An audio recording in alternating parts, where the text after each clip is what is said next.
À un moment donné, je me suis dit, ouais, on va mettre beaucoup plus de pubs et ça va marcher, les gens vont venir. Et en fait, t'as vraiment un moment un peu de solitude. Tu renvoies ta marque et tu te dis, les gens, ils vont te dire, ouais, trop C'est stylé et tout.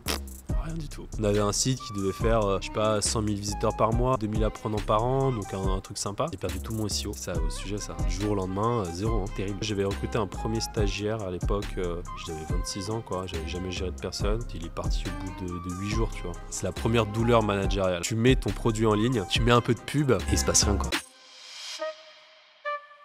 Bienvenue dans Mal Barré, le podcast qui plonge dans les débuts des startups lyonnaises. Chaque épisode, on donne la parole à des fondateurs ou experts growth qui ont transformé leur galère en succès. Ici, on parle sans filtre des premiers pas, des premières victoires et parfois des moments où tout semblait mal barré.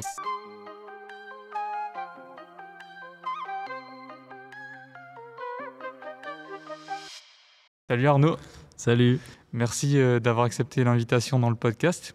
Yes, avec plaisir. C'est quand même un projet de fou. Enfin, le projet, il a vécu une évolution assez incroyable. Du coup, hyper content d'en parler aujourd'hui. Tu vas nous détailler un peu plus comment ça s'est passé avec Upso. Mais déjà, pour te présenter, donc j'ai dit, tu t'appelles Arnaud. Tu as créé Upso, qui s'appelait Prep Academy avant. Ouais. Peut-être que tu nous en parleras un peu plus. Changement de nom, changement de marque. De la genèse, ouais. Du coup, ça fait depuis 2016, c'est ça que tu as créé Upso ? Ouais, alors j'ai déposé les statuts en septembre 2016. Après, c'était vraiment, à l'époque, j'étais assez jeune et pendant pas mal de temps, ça a été un peu un projet un peu stand-by comme ça. Et en vrai, notre vraie première année commercialement et de lancement, ça a été plutôt 2018. Donc j'avais déposé fin 2016, 2017, je travaillais un peu dessus, mais c'était pas vraiment très structuré.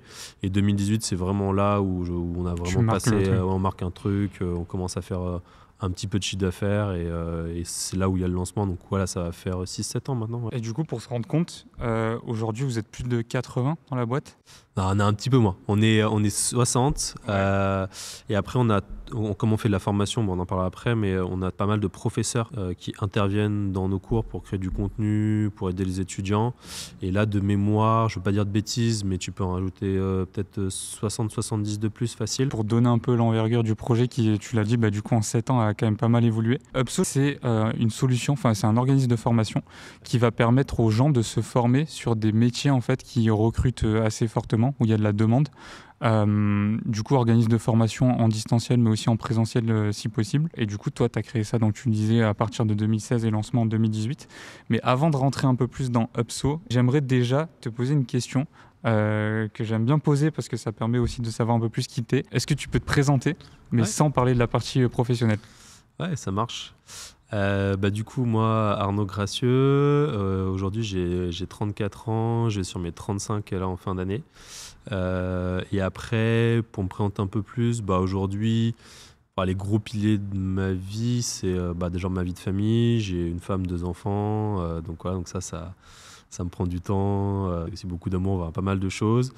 Et sans parler de la partie pro, après, moi, ce que j'aime particulièrement, c'est j'aime beaucoup le sport. Donc voilà, Tu fais quoi comme sport ? J'en fais. Alors, j'ai fait du basket pendant longtemps. Enfin, j'ai fait beaucoup de sport. Mais les gros que j'ai fait du basket pendant plus de 10 ans, à bon niveau. Ouais. Après, un jour, je me suis rendu compte que j'avais plus le niveau pour aller au-dessus. Mais voilà, ça, c'était quand j'avais 14 ans. Ensuite, j'ai fait du rugby, qui est un peu mon sport un peu fétiche. Voilà, mon sport un peu totem.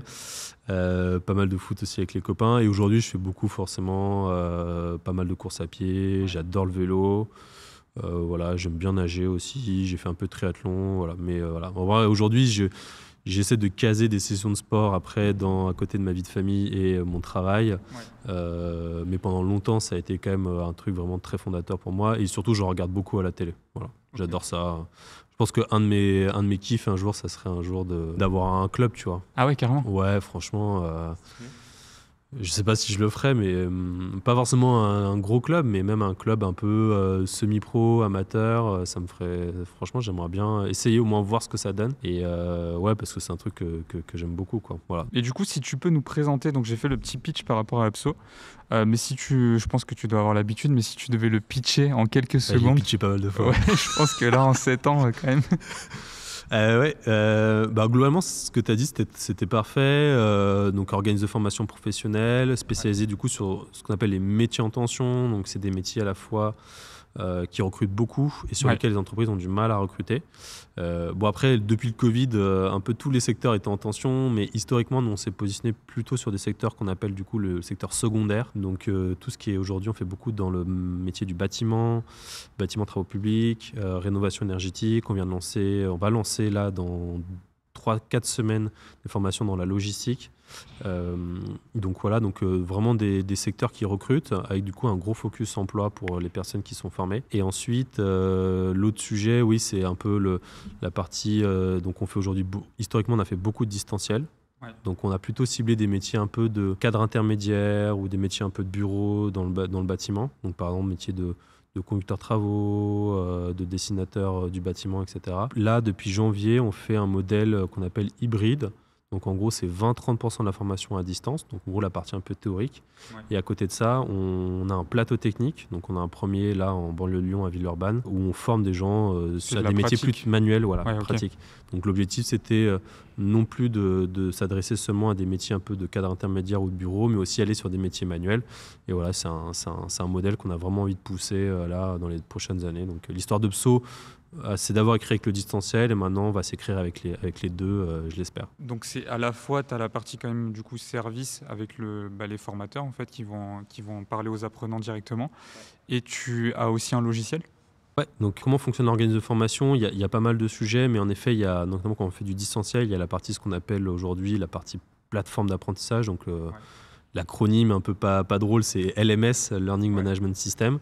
Donc ça c'est un gros sujet chez nous parce qu'on a tout de suite internalisé dans l'histoire de la boîte. Vous l'avez développé du coup ? Ouais, on l'a développé en interne. Ouais. Ah, intéressant. Ouais, ça c'était.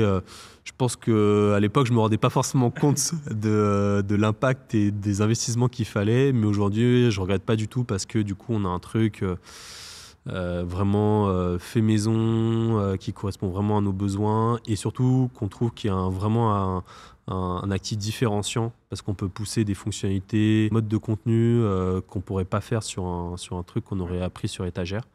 Voilà, donc ça c'était de la partie vraiment LMS. Ensuite, l'autre gros sujet chez nous, c'est la partie contenu. Donc c'est à la fois faire les programmes, donc faire de l'ingénierie pédagogique, donc ça on a une équipe en interne, et après les produire, donc à la fois sur tous les formats. Donc aujourd'hui on fait vidéo, on a un studio vidéo, du texte, du QCM, voilà. Donc ça c'est un gros sujet et c'est quelque chose sur lequel tu peux assez peu te différencier sur notre marché, mais qui en fait est un peu le socle, c'est-à-dire que s'il est exceptionnel, ça fait pas forcément la différence. Enfin, aux yeux des apprenants. Ouais. Par contre, il faut quand même avoir une base qui est très, très, très, très, très forte, très solide, des super contenus très engageants.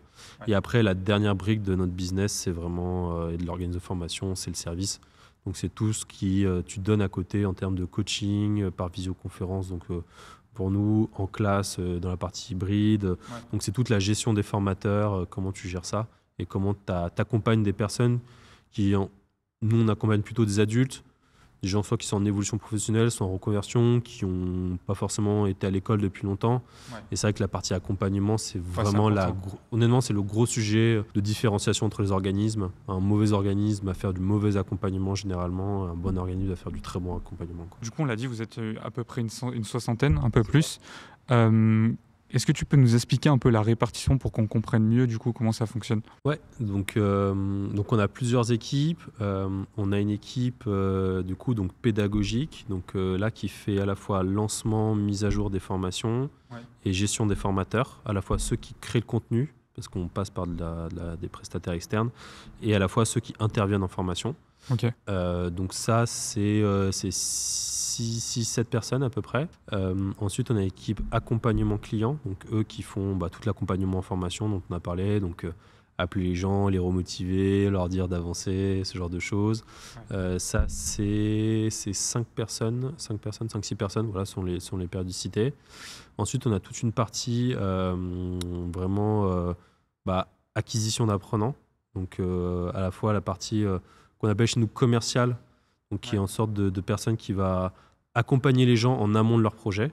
Donc ça, c'est super important parce qu'en fait, le milieu de la formation, c'est un milieu qui est un peu opaque. Les gens, ils ne comprennent pas forcément toujours comment ça se passe, à quoi ils ont le droit. Et donc nous, il y a une grosse phase d'accompagnement en amont de, en gros, quel est votre projet, est-ce que la formation peut y répondre et surtout quel financement peut vous aider à mobiliser parce qu'une formation, ça coûte 3, 4, 5 000 euros. Les gens, ils n'ont pas forcément 5 000 euros à dépenser. Et surtout en France, tu as toujours une petite cagnotte qui dort quelque part. Ouais, le donc CPF. on les aide à la mobiliser. Donc ça, cette partie-là, c'est à peu près une quinzaine de personnes. Voilà. À la fois financement, on aide aussi les gens à trouver leur alternance, parce qu'on fait de l'alternance. Partie marketing, donc 2 personnes qui font la partie vraiment pub, acquisition, etc. Et une autre partie qui fait toute la partie contenu. On fait beaucoup de webinaires, on en fait 3 par semaine. Partie un peu marque, on fait une opération qu'on a fait pour la première fois en début d'année qui s'appelle Formation pour tous. On offre des formations à des gens qui ont pas les besoins. Okay. Voilà. Tech et produits, 6-7 personnes aussi. Finance, 2 personnes, RH, 2 personnes. Et opération, data, 4-5 personnes. Ce qui est intéressant, c'est de voir les spécificités, tu vois, comme tu disais, où tu appelles la partie commerciale. Ouais. En fait, elle fait plus que ça. Et ça, c'est toujours intéressant de voir comment tu articules ça et comment tu structures un peu ton équipe. En fait, dans le milieu de la formation, historiquement, assez mauvaise réputation parce que la partie commerciale, justement, elle était très pushy, vraiment, on essaie de pousser les gens. Nous, on essaie d'avoir un axe différenciant parce que on trouve à la fois, bon, déjà d'un point de vue complètement moral, je trouve que c'est quand même beaucoup plus sympa d'essayer d'accompagner les gens dans leurs projets, en tout cas en amont. Et après, on trouve aussi que faire du push, à un moment donné, ça détruit ta marque. Je pense pas que ça rend valeur au marché. Je pense que du coup, on a bien compris ce qui est Upso. Maintenant, ce que je te propose, c'est de partir un peu plus dans les 0 to 1, les moments où tu t'es lancé. Déjà, comment t'es venu, toi, à lancer Upso, mais même plus globalement? Est-ce que c'était ton premier projet que tu as lancé Moi, en fait, je suis sorti d'école de commerce à l'été 2015. Et je suis allé bosser dans le conseil pendant 9 mois. Et en fait, en juin du coup 2016, j'étais parti et je me suis dit que j'allais monter un projet donc dans la formation. Donc en gros, ça a été assez rapide. En fait, j'ai pas vraiment travaillé. Enfin, j'ai pas le sentiment d'avoir vraiment travaillé. J'ai fait du coup 9 mois de CDI avant de me lancer. Attends, et pourquoi du coup la formation ? Ah, ça c'était vraiment... En fait, au début, je voulais vraiment faire un truc dans l'éducation. Conviction personnelle. C'est un thème qui me parle. Je dirais pas que je suis spécialiste dans le sens où j'ai déjà rencontré des gens qui sont spécialistes de la formation, qui sont très forts en neurosciences, etc. Mais donc ça, c'est pas trop moi. Par contre, vraiment, l'objet, l'objectif, tout ce que ça implique, le fait de former, d'éduquer, ça me parle beaucoup. Okay. Et en fait, j'ai même pas réfléchi à un autre secteur. Vraiment, tu savais que tu allais partir là-dedans et je après savais que je voulais je voulais bosser en éducation. Okay. Je savais que je voulais faire un truc entre guillemets innovant. À l'époque, l'innovation, c'était vraiment de faire de la formation en ligne, à distance. C'était encore les débuts. Ceux qui existaient déjà en France, c'était majoritairement des acteurs qui faisaient déjà du présentiel et qui en fait mettaient des PDF en ligne sur une plateforme. Donc on était vraiment au tout démarrage. Et après, j'ai regardé pas mal de choses. J'ai regardé ce qu'on appelle le K-12. En gros, c'est tout ce qui est autour des personnes, des gens autour de moins de 12 ans. Donc il y a pas mal de trucs autour de la problématique de comment tu leur fais apprendre les mathématiques, comment les enfants apprennent le français. Et tout ce qui était ça, plus collège, lycée, c'est très compliqué en France parce que les gens ont l'idée de l'éducation nationale, école gratuite. Et donc du coup, payer pour des services en plus. Ce qui est très commun dans des pays, notamment asiatiques, aux États-Unis, c'est pas du tout en France. Donc, je me suis dit, ça a l'air d'être galère. Et en vrai, en cherchant, j'ai remarqué que sur la formation pro, il y avait pas mal de choses à faire. Milieu assez vieillissant, beaucoup de petits acteurs. Et surtout, à l'époque, il y avait, au moment où j'ai quitté, il y avait le focus de la formation professionnelle, c'était sur les personnes qui étaient déjà dans l'emploi. Donc, en gros, on donnait de l'argent à des entreprises pour former leurs salariés. Et on faisait assez peu de focus sur comment on forme des demandeurs d'emploi ou des gens à retrouver un travail ou à faire face à l'obsolescence de compétences. Et je sais pas, je me suis dit, il y a quand même un truc à faire là, ça a l'air d'être pas mal. Et en vrai, je sais pas si j'ai été visionnaire ou si on m'a envoyé un signal, mais après, un an après, quasiment, quand Macron a été élu, il y a eu une grande loi sur la réforme de la formation professionnelle. Et en fait, ça a complètement switché. On a mis énormément d'argent dans la formation pour l'emploi, etc., etc. Donc, on va dire que j'étais là au bon endroit au bon moment. Et voilà comment ça s'est fait, quoi. C'est là où tu lances Prep Academy ? Ouais, donc au début, je sais pas si vraiment je savais ce que je faisais. Un peu comme tout le monde. Hein. Ouais, c'est clair. Donc je pars, je quitte mon job, je me dis... je sais même pas si à l'époque je me rends compte que je vais monter une boîte et de ce que... Enfin, je me rends même d'ailleurs pas du tout compte de ce que ça veut De ce dire. que ça implique, ouais. Très naïf. Au début, je me suis dit, ouais, on va faire de la donnée, on va monter un super LMS. Mais ce qui est bien, c'est que du coup, tu rêves. Bon, après, t'as le tuteur, t'as la réalité, mais tu gardes ce côté, je trouve, un peu naïf, regard complètement neuf. Et du coup, je monte une première boîte, la même boîte, pardon, la même structure, mais à l'époque, ça s'appelait Prep Academy. En gros, j'ai galéré pendant 3 mois à trouver le nom. En fait, au début, je pouvais pas monter des formations professionnelles parce qu'il fallait une accréditation. Ouais. Donc, c'était la galère. Et donc, je me suis dit, il y a des métiers en tension qui sont accessibles sur concours. Du coup, tu vas aider à préparer ces concours. Exactement. Donc, les métiers en tension sur concours, c'était... il y avait à la fois ce qu'on connaît, les écoles de commerce, mais aussi tous les métiers du soin, du paramédical, infirmier, aide-soignant, les métiers de professeurs des écoles, qu'on fait encore aujourd'hui d'ailleurs. Et je me dis, on va aider, c'est plus simple, on va aider à préparer ces concours, ça fera un premier pied dans les métiers en tension. Et voilà, puis il y a un copain qui me dit un jour, ouais, j'ai une idée pour le nom de ta boîte, Prep Academy. Pour la petite histoire, je lui dis non mais c'est nul, franchement, tu peux pas m'appeler comme ça. Et en fait, je crois que par désespoir, un mois et demi après, je me suis dit en gros, il y a le nom de domaine qui est libre. J'ai pas beaucoup mieux. À un moment donné, il faut bien aller, donc j'ai choisi ça, quoi. Voilà. Mais pour le coup, il est quand même mémorisable et en plus, ça correspond totalement à ce que tu faisais à l'époque. Ouais, ça correspondait, mais c'était terrible parce que les gens savaient pas l'écrire. Ah ouais. Donc en gros, j'avais du prépa académie, j'ai du académie Y, académie en IE. Français, ouais. C'était horrible. Les gens n'arrivaient pas à le prononcer. Et on l'a gardé pendant longtemps, ça ne nous a pas empêché de grossir. On l'a gardé jusqu'en 2023. Et du coup, c'est quoi les premiers éléments que tu mets en place pour que concrètement ça parte et que tu commences à avoir tes premiers clients ? Alors moi, je pense que j'ai fait pas mal d'erreurs. Ça m'intéresse. Je trouve que ce qui est assez fascinant dans l'entrepreneuriat, c'est que moi, j'ai toujours beaucoup lu dessus. Enfin, j'ai toujours quand j'ai un problème, j'aime bien me documenter, lire. Et en fait, tu lis les solutions où on te dit attention à ça. Et c'est dingue parce que quand même ton cerveau, par moment, te fait le faire, quoi. Et du coup, moi, j'avais lu... Parce que tu as besoin d'être confronté au truc. Je sais pas, où il y a peut-être un refus d'obstacle. C'est un vrai truc, peut-être une peur ou... Et du coup, à l'époque, c'était le gros truc de Lean Startup. Donc Lean Startup, en gros, tu shippes un premier produit le plus rapidement possible, t'itères sur des boucles d'innovation le plus rapidement possible, et du coup, tu peux commercialiser ton produit. Et en fait, moi, j'ai pas du tout fait ça. Donc, et pourtant, j'avais la théorie devant les yeux. Ouais. Et j'avais même, en plus, c'est assez marrant parce que je montais ma boîte à côté de mon coloc, qui lui aussi a monté une boîte. Et eux, ils ont commencé en faisant ça. Et eux, ils ont cartonné. Genre, en un mois, ils faisaient déjà 10 000 balles de CA, alors que moi, il m'a fallu peut-être 1 an, quoi. Ouais. Non, un peu moins, mais...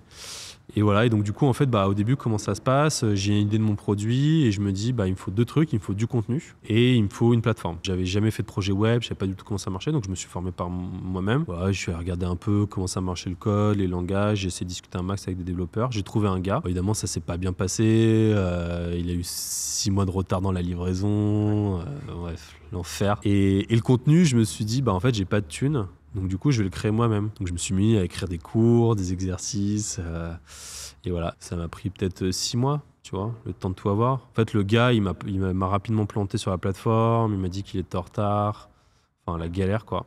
Et donc du coup, j'ai mon premier produit mi-2017. Ok. Et là, tu t'es concentré sur une formation particulière. Tu avais un axe en tête ? Ouais, en gros, je me suis dit, je veux faire de l'infirmier, aide-soignant, etc. Ouais. Mais là, j'y connais rien. Donc du coup, je vais déjà juste essayer de vendre ce que je sais faire, c'est-à-dire une formation pour préparer son école de commerce post-bac, en concours parallèle. Ça n'a rien à voir avec le métier en tension, mais je me suis dit, ok, je vais au moins tester le truc, je connais, je vais savoir faire. Ouais. Et du coup, j'ai créé juste un peu de contenu là-dessus. Et en fait, je mets en ligne la plateforme, et ce qui est assez ouf, c'est que je mets de la pub dessus.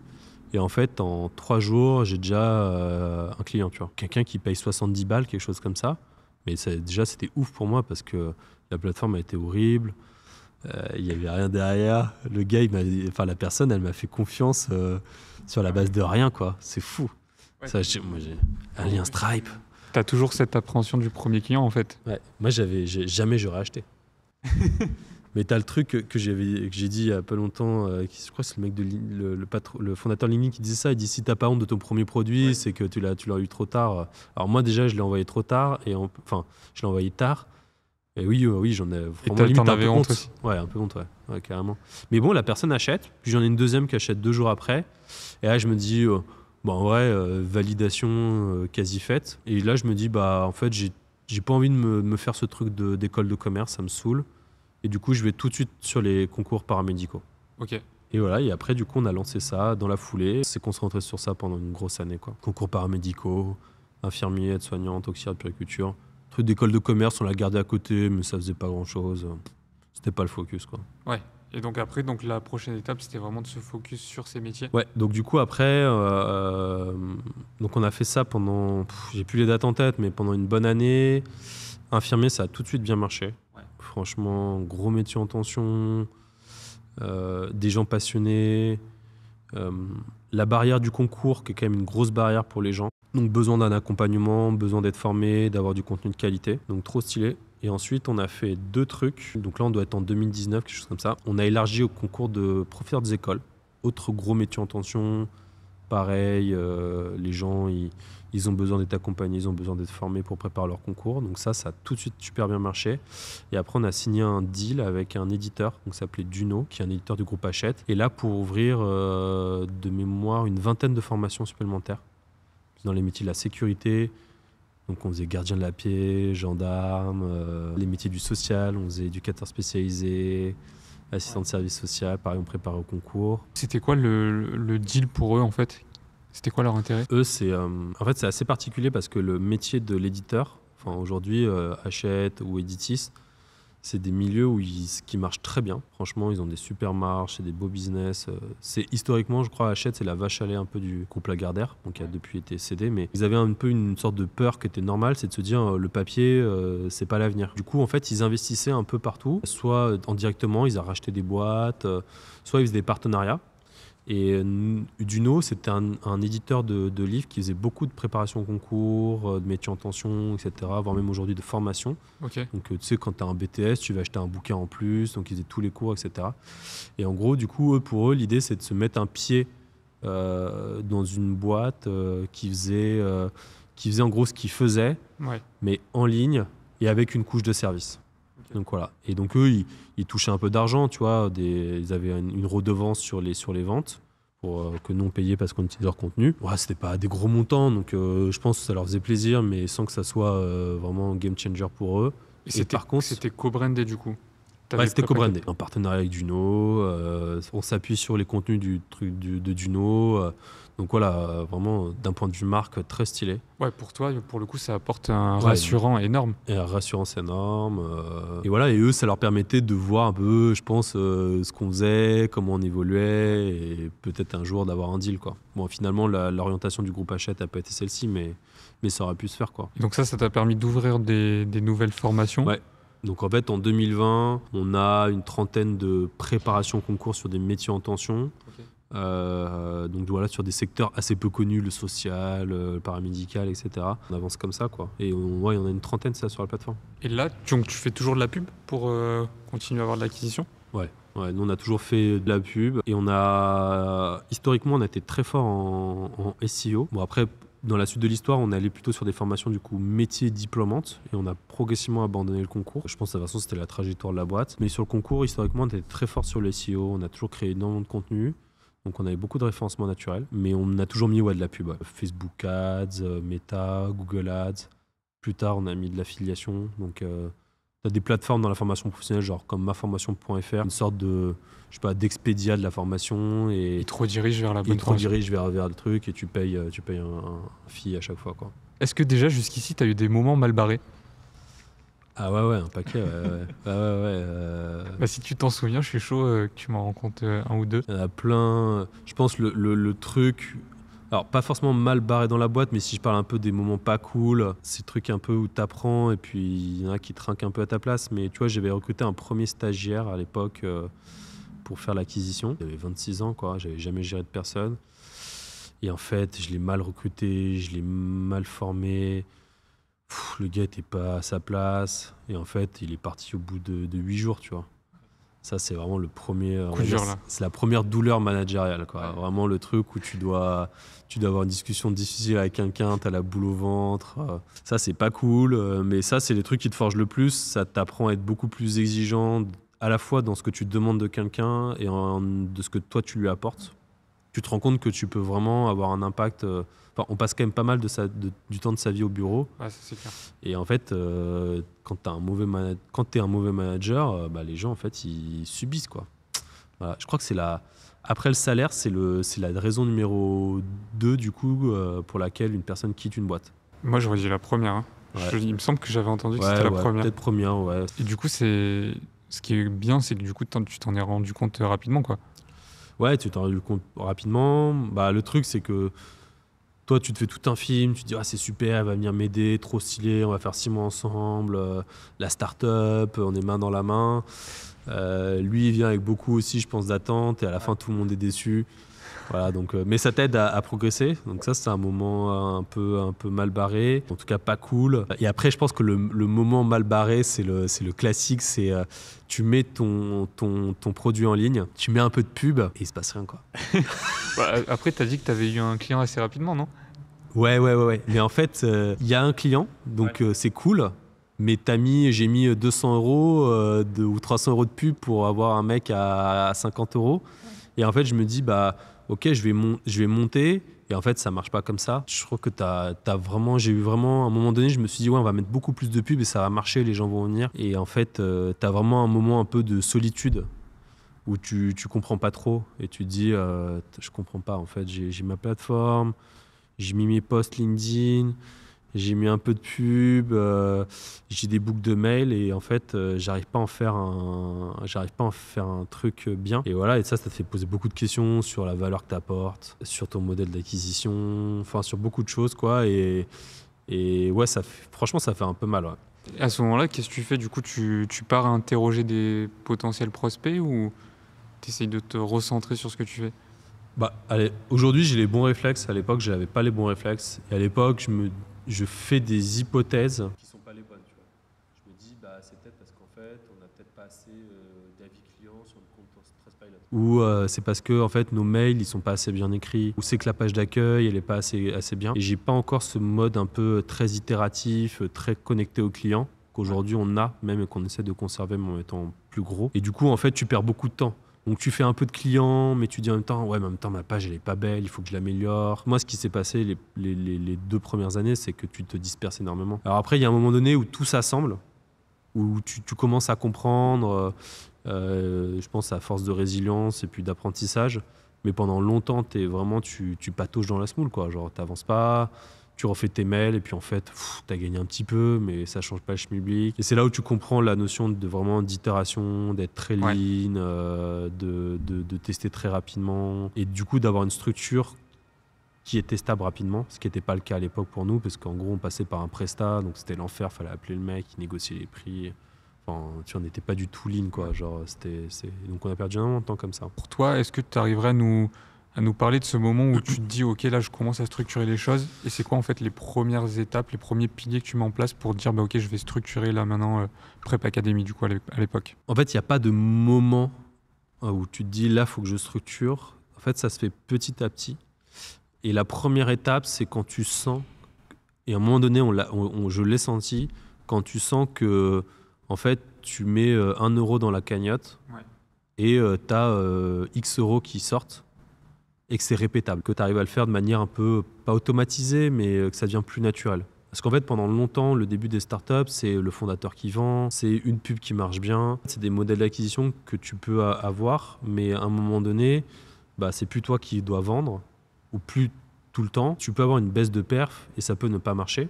Et nous, ça a été le cas.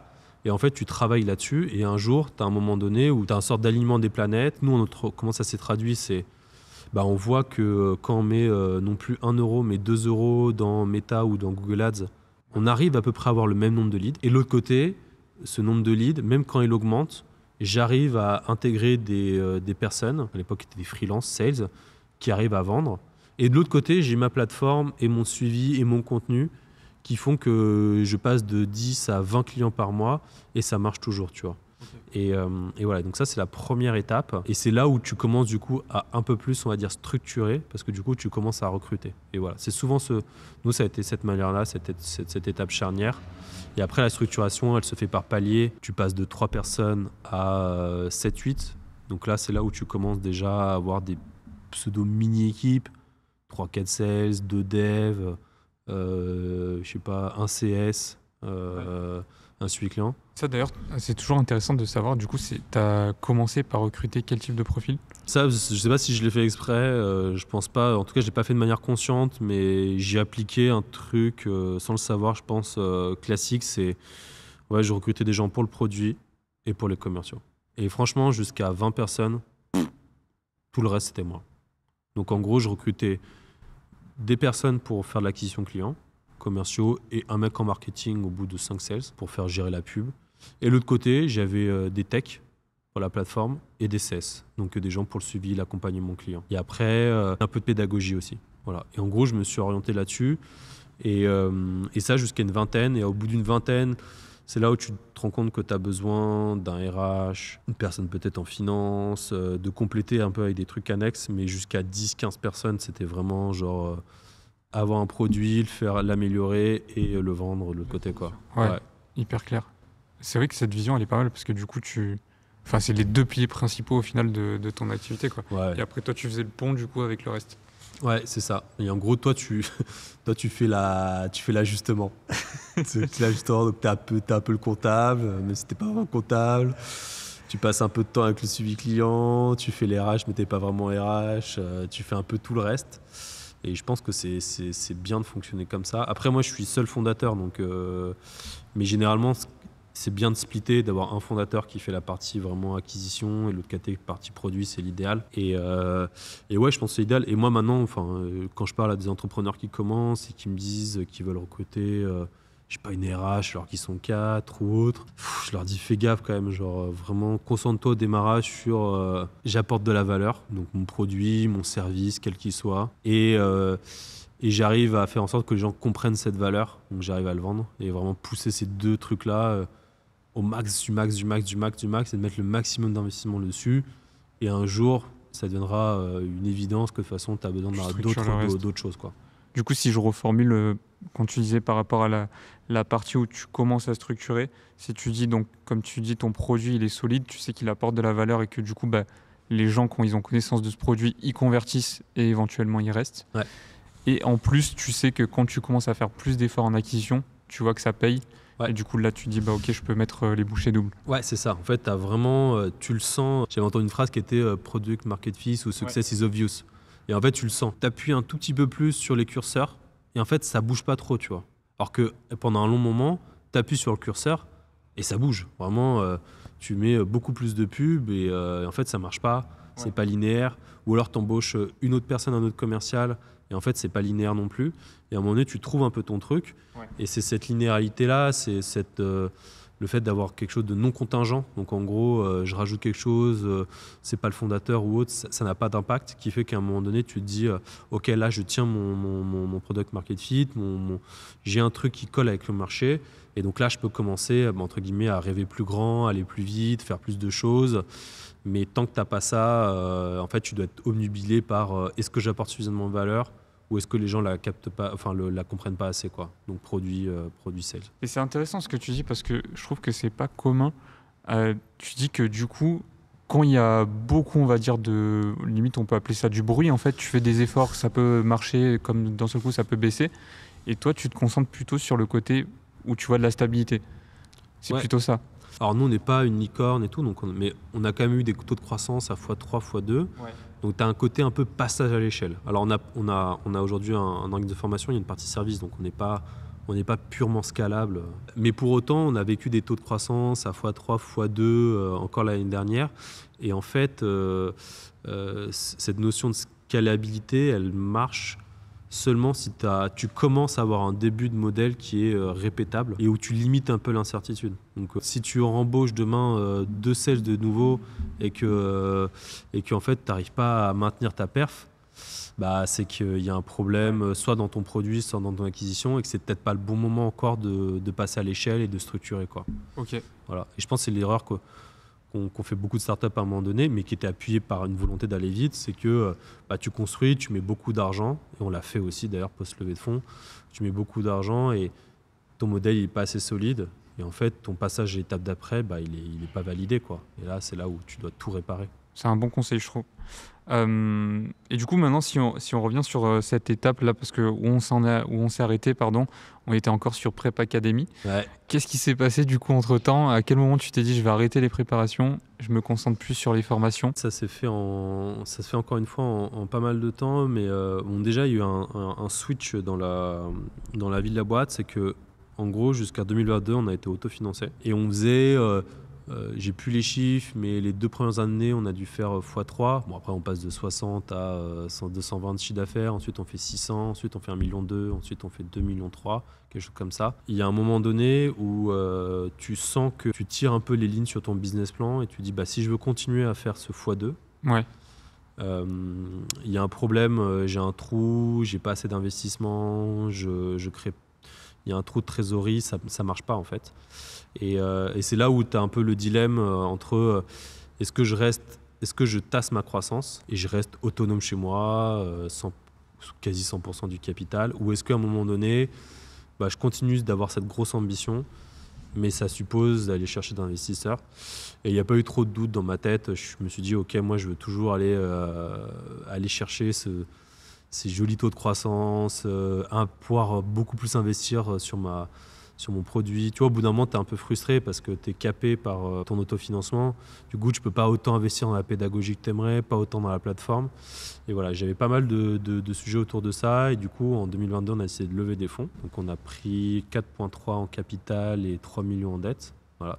Donc là, c'est un moment pas mal barré dans le sens où j'ai eu la term sheet 3 semaines avant le déclenchement de la guerre en Ukraine. Sachant que juste après la guerre en Ukraine, il y a eu tous les financements ont été clôturés. Et en fait, moi, les fonds d'investissement, quand j'ai signé, tout le monde était euphorique. C'était le pic du marché, Valo au top et tout.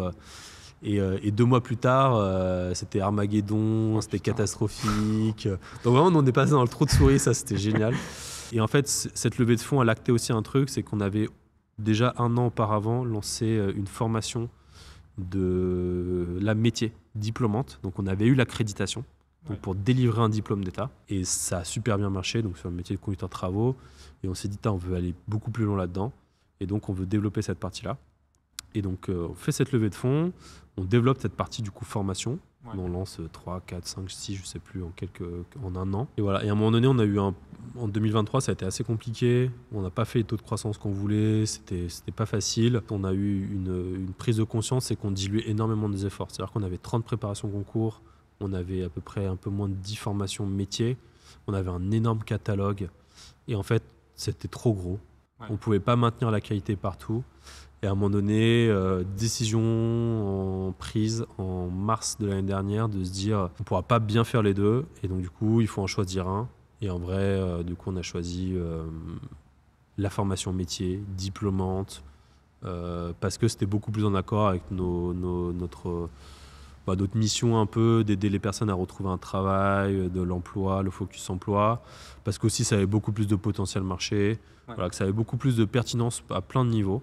On a quasi abandonné du coup 28 préparations concours, on en a gardé 2, infirmiers, professeurs des écoles, et on est passé d'un catalogue de plus de 40 à du coup 8 ou 10 formations, quoi.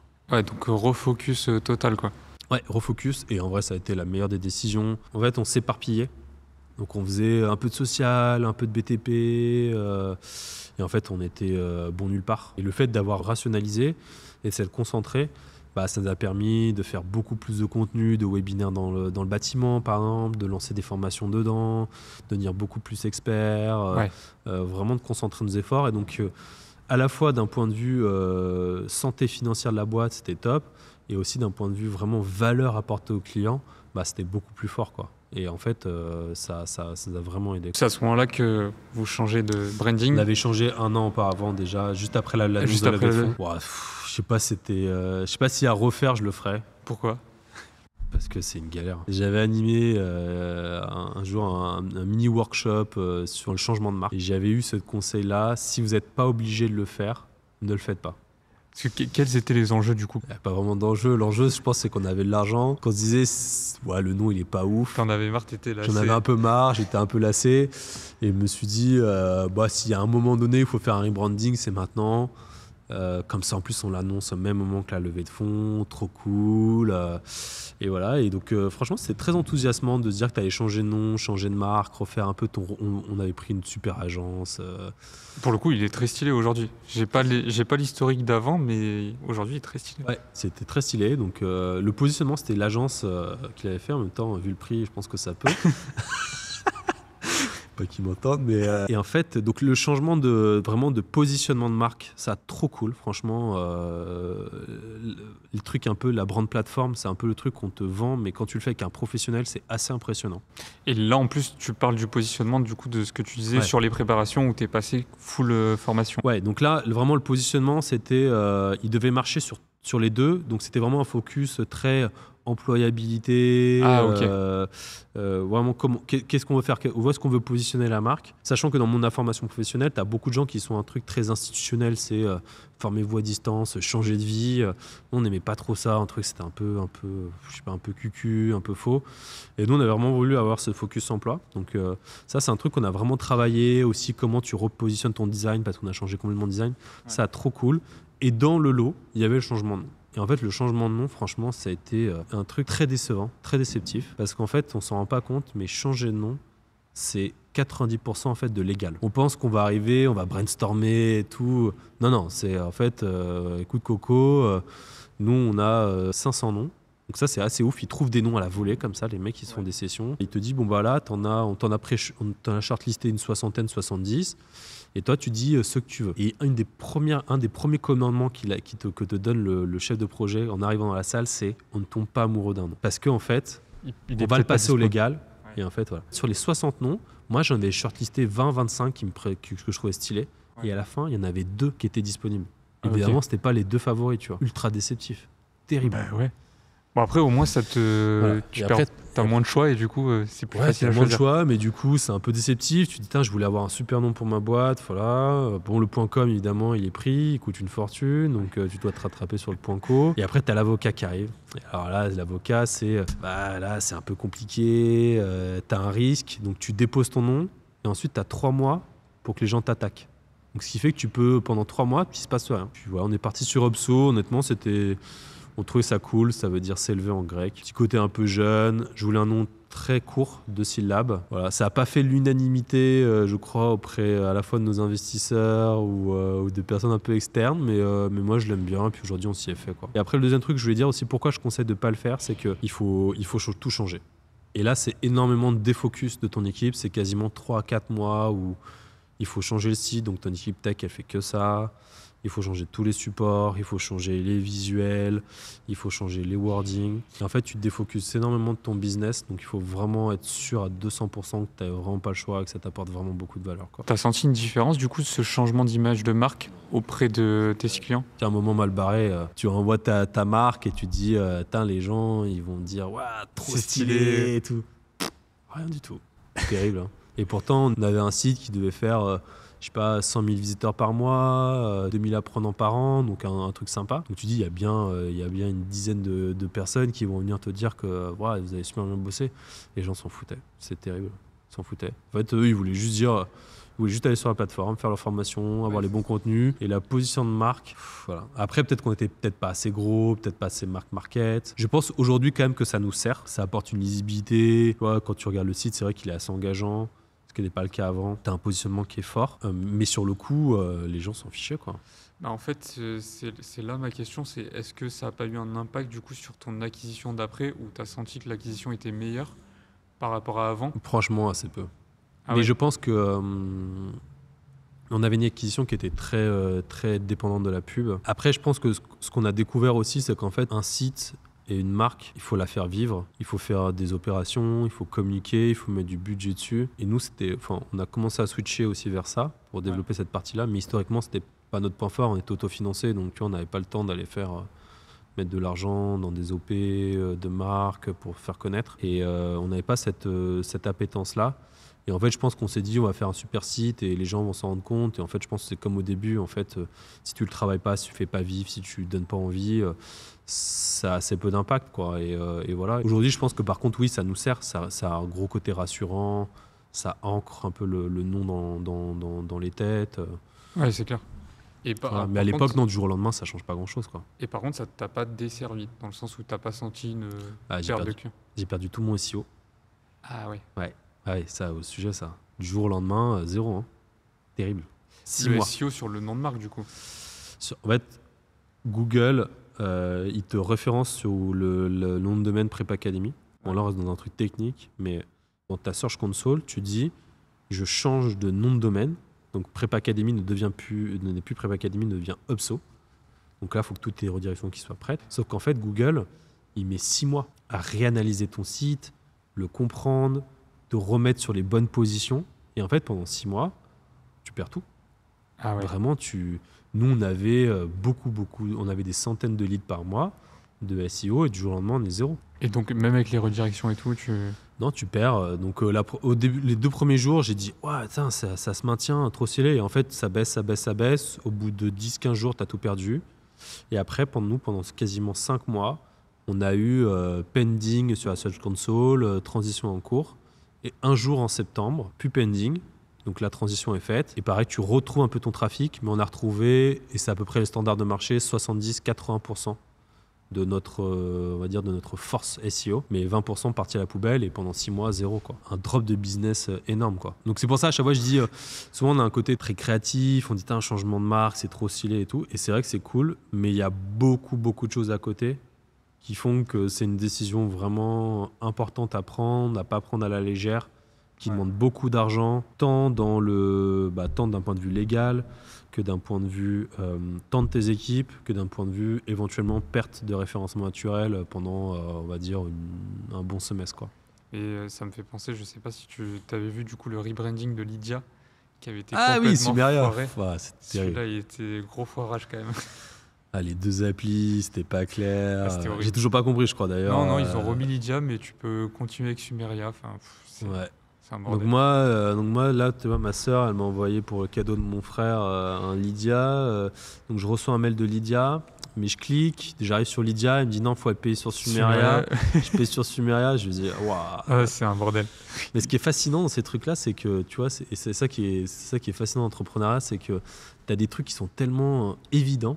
Et pourtant, tu passes à côté, quoi. Et ça, tu le vois dans beaucoup de boîtes. Tu vois, Lydia, les mecs, c'est des stars, quoi. Et pourtant, c'est dingue de faire une erreur comme ça. Et je trouve que du coup, ce qui fait vraiment la diff, c'est ta capacité un peu à réagir, quoi. Tu vas faire des erreurs, faut l'admettre. Bon, le podcast s'appelle Mal barré, donc ouais, il y en a plein. Et en fait, c'est ta capacité à...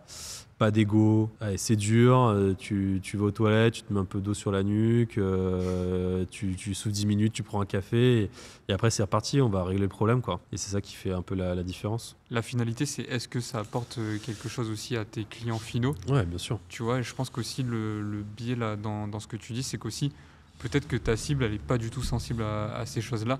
Tu vois, c'est un rebranding comme ça, comme tu dis, ils ont peut-être rien à faire, ouais. Et du coup ça n'a pas d'impact. Et à l'inverse, je pense qu'un bon rebranding, pour le coup, j'ai pas du tout les stats par rapport à Sumeria, mais tu avais suivi Sendinblue qui était passé à Brevo, trop stylé, ouais. Et eux, c'était très stylé. Et justement, ce que je réfléchissais, c'est que je pense aussi, c'est que eux, et ça fait un peu le lien aussi avec toi, c'est qu'ils ont aussi eu un autre positionnement. Au final, au début, c'était plus de l'emailing, et maintenant, ils sont carrément sur un côté CRM, ouais. Et du coup, il y a carrément le positionnement qui change. Donc là, ça fait sens. Et je pense que tu dis, c'est vraiment très vrai. En fait, nous, l'erreur qu'on a faite à ce moment-là de la vie de la boîte, post-levée de fonds, c'est de croire qu'en fait notre business model était, entre guillemets, et notre manière de fonctionner était un peu arrêtée. On s'est vraiment concentré beaucoup plus sur l'interne parce que tu avais plein de problèmes, il fallait recruter, il fallait onboarder, il fallait lancer des formations, il fallait structurer une équipe commerciale. Et on s'est beaucoup plus, pendant 1 an, on a vraiment été très focus sur l'interne et pas assez à aller interroger nos clients, comprendre comment ils interagissent avec notre produit, qu'est-ce qui fait que ça apporte de la valeur, est-ce que notre produit il est bien, est-ce qu'il est le bon truc. Et en fait, dès qu'on a retrouvé ça, un peu par la force des choses et par obligation, tout de suite ça va mieux, quoi. Et je pense qu'on a pris une hypothèse de se dire on s'est fait un peu le kiff du start-upper de dire ouais, on va faire un rebranding. Et en fait, c'est con, mais tu vois, je le dis en parlant, on n'a jamais demandé à nos clients de savoir si ça les embêtait que ça s'appelle Prep Academy. Et si ça serait beaucoup plus stylé si on avait une marque sur l'emploi. Et voilà, on l'a fait en interne qu'en interne. Et du coup, on en est content aujourd'hui, mais ça n'a pas eu l'impact peut-être que ça aurait dû avoir ou qu'on aurait pu avoir si on avait peut-être mis sur, je sais pas, sur l'accompagnement client à l'époque. Donc ouais, faut toujours garder ça en tête, quoi. Quand tu étais post-levée, Ouais. tu l'as dit, l'objectif c'est d'aller beaucoup plus vite plutôt que d'arriver sur un plateau où tu savais que tu n'allais pas faire énormément de croissance derrière. Du coup, c'était quoi un peu les objectifs et qu'est-ce que ça a changé véritablement pour toi, cette levée dans ta vision, dans ton plan En fait, il y a eu deux phases. Il y a une phase post-levée très ambitieuse où vraiment on a voulu aller chercher la croissance un peu à tout prix. Bon, après, j'expliquerai du coup quel a été l'impact. Et après, on est revenu dessus l'année dernière. On a acté un peu le fait que ça marchait pas forcément et qu'on n'était pas sur les bons rails. Et on s'est reconcentré sur ok, la croissance, en fait, c'est quelque chose qui dépend essentiellement de notre capacité, entre guillemets, à bien travailler. Et bien travailler, ça veut dire quoi? Ça veut dire avoir un bon produit, bien le vendre, bien exécuter, avoir une culture d'entreprise qui est saine. Et en fait, c'est assez marrant, mais en se défocusant de la croissance, en se reconcentrant sur des bases beaucoup plus, on va dire, saines, tangibles, en fait, on a fait limite plus de croissance qu'avant quand on était concentré dessus. Donc il y a eu ces deux phases. Et du coup, post-levée, vraiment un truc assez classique chez nous. Donc tu reçois à peu près 7 millions sur ton compte en banque. Quand tu n'as jamais eu plus de 150 000, la première fois, tu fais waouh. Stylé, ça. Stylé, franchement, très stylé. Franchement, quand tu reçois les virements sur le compte bancaire, j'ai phasé pendant 5-10 minutes, je pense. Tu t'es dit, je me casse dans une île. Ouais, pour la petite histoire, j'ai clôturé la levée. Bon, c'était la finalisation, mais en gros, j'ai signé ma term sheet et je me suis dit, bon, fin avril, ça va être fait. Puis à l'époque, on venait d'avoir notre premier enfant avec ma femme et on s'est dit, vas-y, on se casse à l'île Maurice la première semaine de mai. Bon, j'avais pas fini le closing, donc du coup, je devais faire les derniers trucs, mais ouais, du coup, sur une île. Mais t'es pas parti avec la caisse, ça va. T'es revenu. Non, je peux partir la caisse. J'avais pas encore les fonds à l'époque. Mais voilà, mais ouais, donc du coup, phasé sur ça. Et après, qu'est-ce que ça a changé? Ça a changé énormément de choses. Tu passes d'une boîte avec une culture d'entreprise très familiale. Ouais. Donc 20 personnes, tout le monde se connaît, on déjeune tous ensemble, on fait la fête. Border école de commerce, plus, tu vois. Ouais. Où tu as un côté très main dans le cambouis, etc. À une boîte qui progressivement se structure avec tout ce que ça implique. En termes de onboarder les gens, les faire adhérer à ta culture d'entreprise. Une culture d'entreprise qui change aussi. Un truc qui est beaucoup plus processé. Donc ça, c'est un truc que j'ai eu du mal à accepter au démarrage. C'est la communication, ça s'institutionnalise. Ouais. À l'époque, c'était un peu à la volée. J'arrivais le lundi, ouais, on va faire ça. Tac, t'en parles en déjeuner. En fait, tu te rends compte que tu peux plus passer autant de temps avec les gens. Que tu as des personnes, en fait, tu vas leur parler peut-être une fois dans le trimestre. Il y a des personnes, tu leur parles, là, 50-60, il y a des personnes, tu leur parles 1, 2, 3 fois par an. Et en fait, du coup, pour qu'ils continuent de comprendre la vision, d'y croire, en fait, il faut que ta communication elle soit beaucoup plus institutionnelle. Donc, tu aies des temps forts, des temps de présentation. Et donc, tu passes sur un truc, l'étape d'après, quoi. Il y a des process, il y a des équipes, il y a de la communication, il faut aligner les gens. Il faut travailler beaucoup plus la partie ressources humaines, super importante. Tu vois, nous, je suis parti du principe que la culture d'entreprise était quelque chose d'acquis parce que tu faisais venir les gens chez toi. Ils adhéraient un peu à ce truc, ouais. Ils allaient adhérer à la vision. Et en fait, non. Parce que les premiers, ils y adhèrent. Ils sont dans le truc, c'est facile, tu déjeunes avec eux, tout se passe bien. Ces gens-là, du coup, ceux qui arrivent, en fait, non, ils ont besoin de t'entendre la raconter de temps en temps, de leur rappeler pourquoi ils sont là, qu'est-ce qui est intéressant, pourquoi on le fait, de donner la perspective. Et voilà. Et en fait, tu passes sur une équipe comme ça, une équipe aussi qui se silote. Tu as des équipes, des managers, tu as des couches managériales. Ça pose pas mal de soucis en termes de communication, d'alignement, objectifs, etc. Et voilà, et en fait, tu passes à une boîte moins familiale, plus processée, plus forte aussi. Et en fait, nous, on a galéré à trouver ce truc-là. Ça nous a pris 1 an et demi, quasiment 2 ans, quoi. Pour vraiment, tous les gens qui sont arrivés, t'en as beaucoup qui sont partis, mais ceux qui sont restés, qui s'imprègnent de la culture, que tu apprennes à bosser ensemble, formaliser tous tes process RH, ta communication. Et voilà, et en gros, on a eu le classique un peu crise de croissance.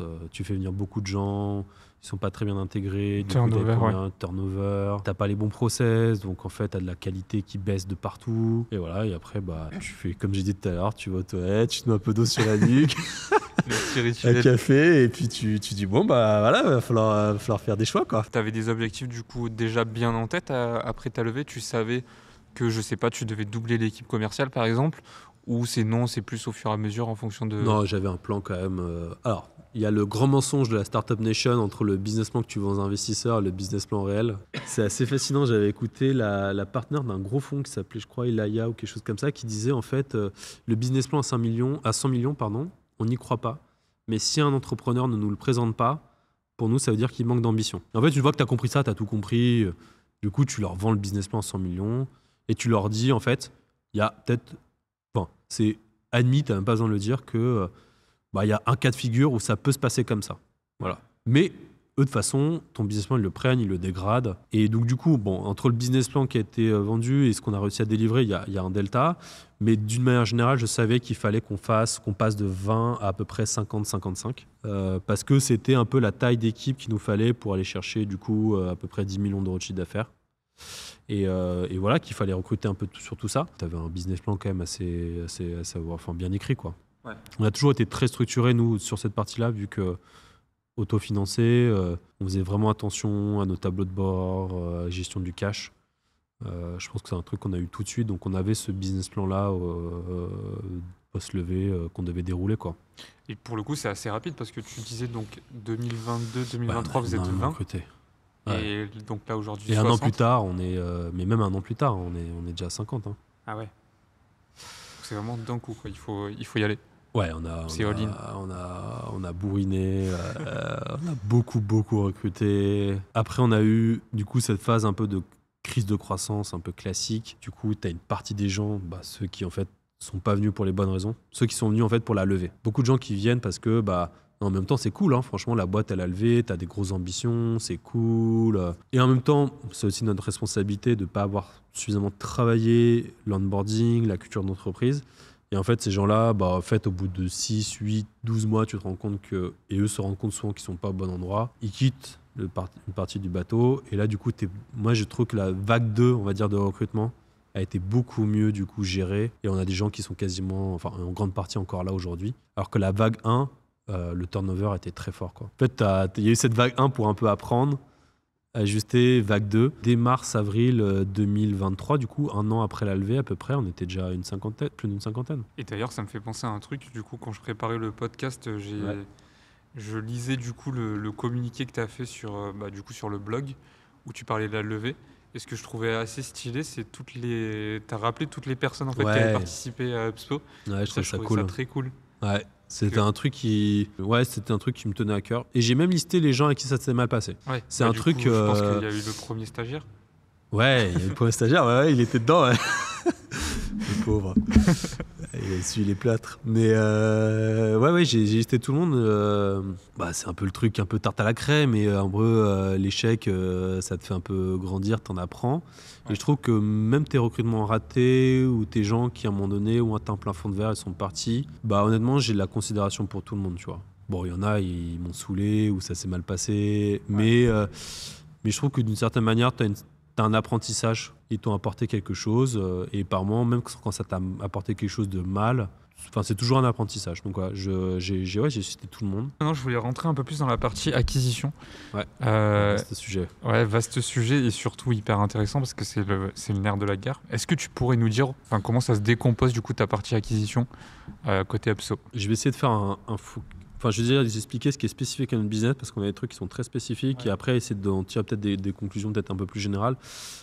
Mais nous, globalement, si on regarde juste la partie distancielle, on met de côté le présentiel. On va dire que c'est un modèle d'acquisition un peu différent, plus offline. Mais pour l'instant, sur la partie distancielle, qui est en gros le gros de notre chiffre d'affaires, en fait, nous, on a un modèle d'acquisition assez basique aujourd'hui. On génère du lead via différents canaux d'acquisition. Il y a aussi différents formulaires. Et ensuite, ce lead, il est transmis du coup à une équipe, une équipe commerciale, conseiller en formation, on l'appelle comme on veut, qui eux après vont traiter ces gens-là et vont les accompagner pour essayer en faire à la fin peut-être d'acheter une formation. Donc du coup, si on décompose, aujourd'hui, on a quelques canaux un peu macro, c'est Google Ads.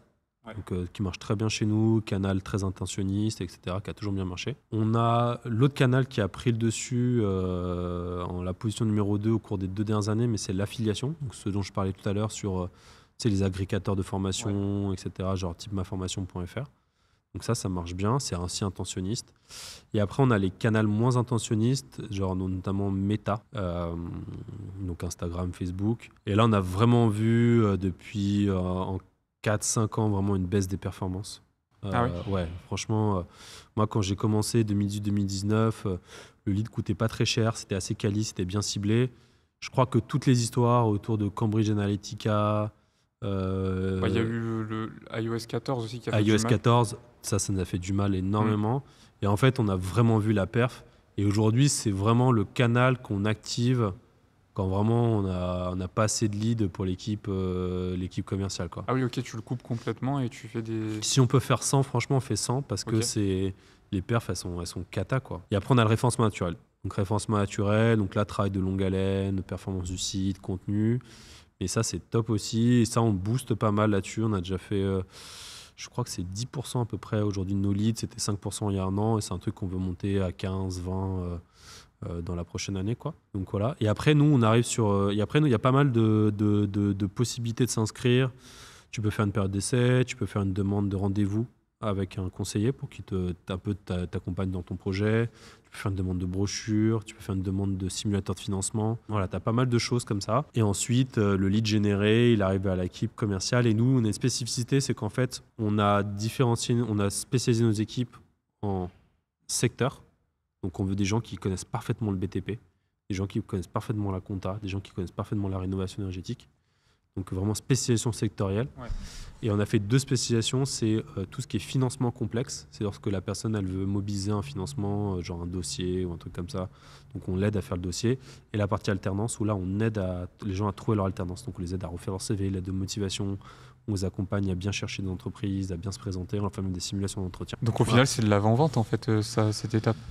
Ouais, nous, c'est quasiment de l'avant-vente. Hein. En fait, nous, vraiment, notre objectif, c'est de... Enfin, la vente, chez nous, elle se fait au moment où le gars, son projet entre en parfaite adéquation avec la formation et où il a trouvé son financement, tu vois. C'est des process assez longs, plusieurs semaines, voire même plusieurs mois. C'est un sujet sur lequel on travaille énormément. On a aussi un formateur qui forme les sales en interne. Mais voilà, globalement, comment c'est structuré aujourd'hui. Donc, on a essayé... En fait, ce qui s'est passé au fil du temps, c'est qu'on a de plus en plus spécialisé. En fait, on a été beaucoup plus serein sur notre acquisition. On sait maintenant qu'est-ce qui marche, comment faire les bons tests. Ouais. Et l'autre côté, ça a été la spécialisation sales, qui est, je pense, la recette un peu numéro 1 de toutes les boîtes qui grossissent, que ça soit genre prospecteur, donc SDR, compte exécutif, vendeur, que ça soit comme nous, sectoriel, financement spécifique. C'est ça qui nous a permis vraiment déjà d'apporter beaucoup de valeur en avant-vente et après, du coup, d'augmenter notre performance commerciale. Ce qui est intéressant aussi dans ton funnel d'acquisition, j'ai vu que, tu l'as même dit, que vous faites pas mal de webinaires. Ah oui, webinaires. Ouais. Ça s'inscrit comment en fait? Est-ce que c'est un gros moteur, vous, de votre acquisition? Ou c'est juste, comme tu disais, il y a plusieurs étapes pour rentrer et en fait, ça fait partie de l'une d'entre elles? Ça fait un peu partie de la partie acquisition. Mais chez nous, c'est plutôt un levier de conversion. En fait, la formation professionnelle, comment les gens choisissent leur formation, c'est pas un acte transactionnel. C'est-à-dire qu'en fait... les gens, ils vont pas se connecter et dire « Ah, ça me plaît, j'achète ». Ouais. Ça marche pas comme ça. Ils font leur recherche et tout.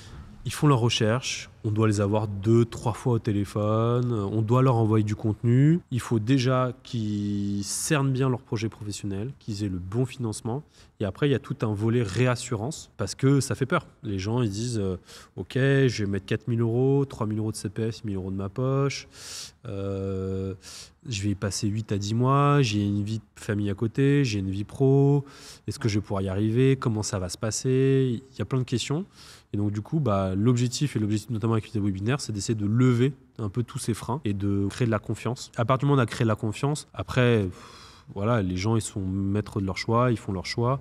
Mais plus on a créé de confiance, plus ils sont à même à un moment donné de dire ok là c'est bon, j'ai toutes les informations en main, j'y vais quoi. Ouais, ok. D'où la partie contenu du coup qui est hyper importante pour vous. Super importante. Franchement, c'est tellement un acte fort de dire je vais faire une formation diplômante, je vais passer 400, 500 heures, je vais passer un examen, je vais devoir y passer du temps à côté.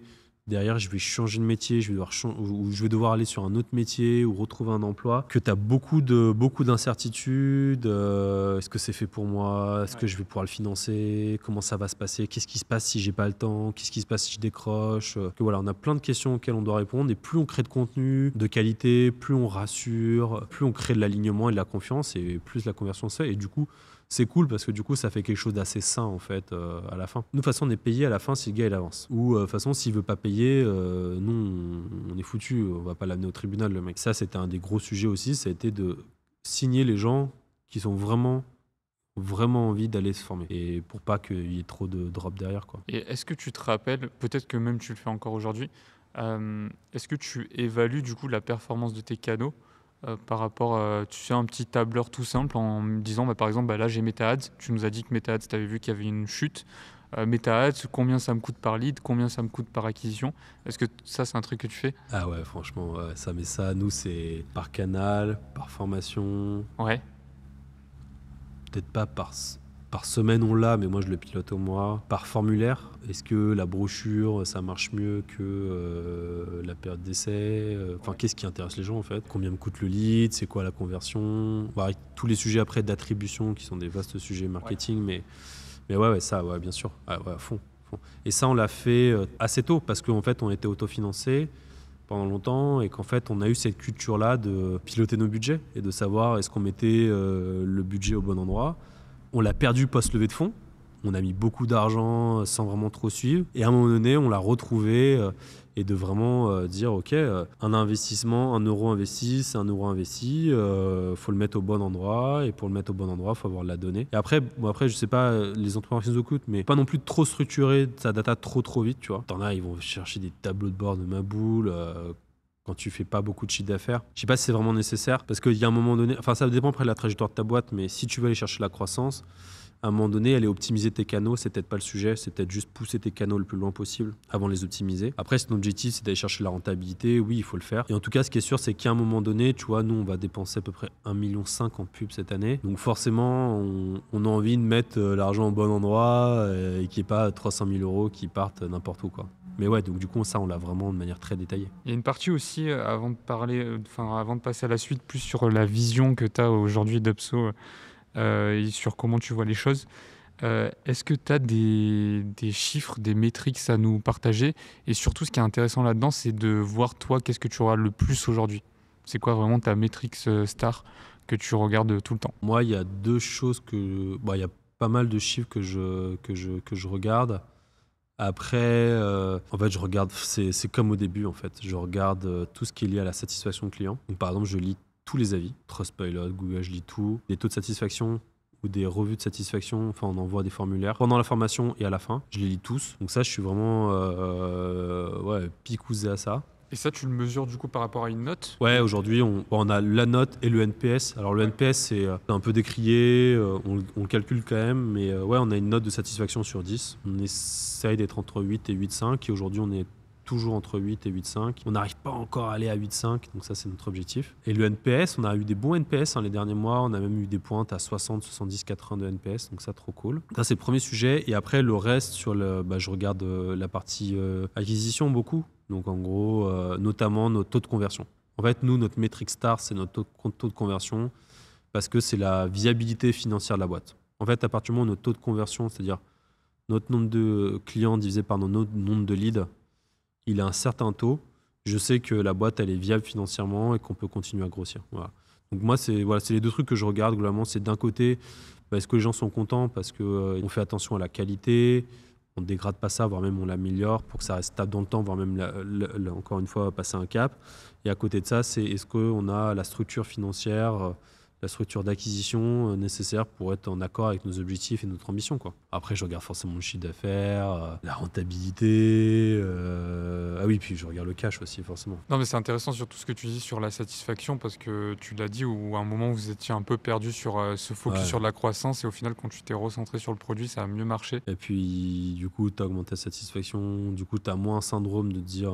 Il y a quand même un moment dans la vie de la boîte, un peu mal barré, où tu te dis putain, là, je sais pas si je suis méga fier de mon produit, quoi. Et tu te dis, je délivre pas à la hauteur de ce que j'aimerais avoir sur la qualité de mon produit, quoi. Après, je crois que ça fait partie des cycles. On l'a corrigé, tant mieux. Est-ce que tu pourrais nous partager la vision que tu as pour Upso déjà dans les quelques mois, voire dans l'année à venir, pour avoir la temporalité un peu plus courte et aussi comment tu verrais Upso beaucoup plus loin, à 5 ans? Nous, on a une étape de boîte assez sympa à aller passer. C'est la boîte qui fait à peu près 10 millions d'euros de chiffre d'affaires. Et ça, je pense qu'on va l'atteindre cette année. Donc, d'un point de vue, on va dire taille, c'est ce qu'on va chercher.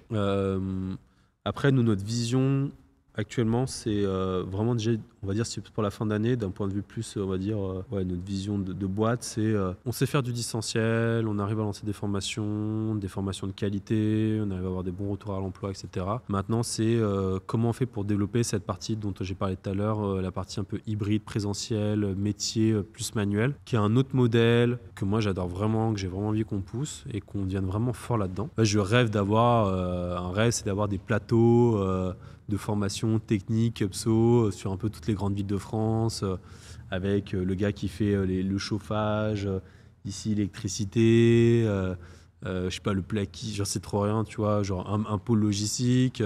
Ça, c'est vraiment le côté un peu lieu. Ça, c'est un truc qui m'anime vachement. Donc ça, j'ai vraiment envie qu'on le pousse et je pense que la vision de la boîte va vers ça. Et pas seulement faire du distanciel, que je trouve un peu réducteur. Et après, à plus long terme, l'idée, c'est...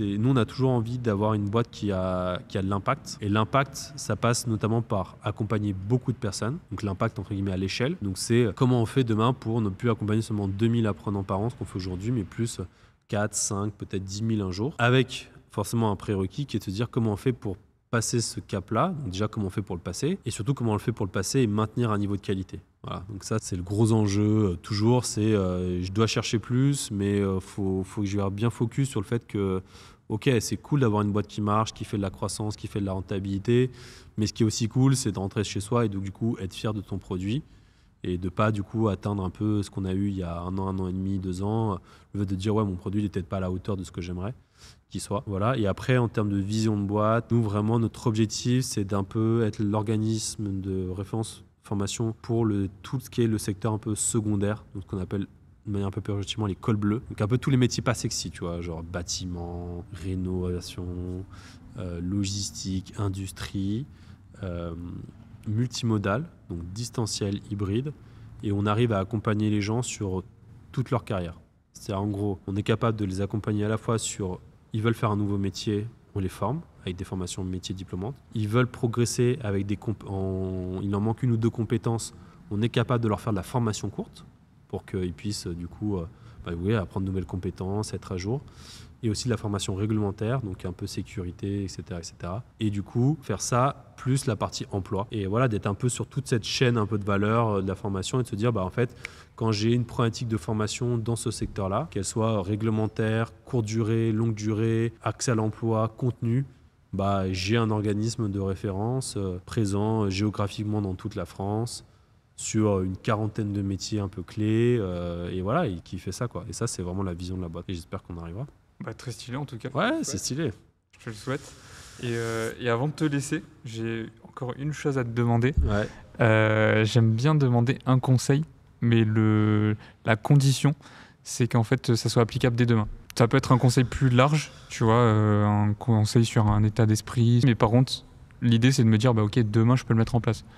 Tu vois, par exemple, faire du sport, si tu me dis demain va faire du sport, demain j'ai pas le choix, je peux aller faire du sport. Franchement, le meilleur conseil, c'est demain, tu te réveilles, t'arrives au bureau et t'appelles tes clients. Honnêtement, de toutes les tâches que tu peux faire et que j'ai pu faire au cours des 7-8 dernières années, c'est systématiquement celle qui apporte le plus de valeur. T'en prends 10, 15, 20. S'ils veulent pas te parler, tu leur files un coupon Amazon, mais tu fais n'importe quoi, mais tu vas échanger avec tes clients. Ça, c'est le truc le plus cool et le meilleur des conseils. Voilà, je pense que c'est le numéro 1. Et après, le 2, c'est un peu dur de dire ça, mais apparemment, il ne faut pas trop se prendre la tête, quoi. En fait, on peut vraiment se rendre malade dans l'entrepreneuriat et je trouve que ce n'est pas l'objectif. L'objectif, c'est quand même à un moment donné de prendre du plaisir. Ça ne veut pas dire que c'est tout le temps du plaisir, mais bon, je pense qu'il faut remettre de temps en temps les choses en perspective et se concentrer beaucoup plus sur ce qui, toi, t'apporte du plaisir plutôt que sur rester dans un tunnel. Voilà. On voit beaucoup d'entrepreneurs, tu vois, qui par exemple, notamment, c'est le classique, c'est qu'ils veulent lever des fonds.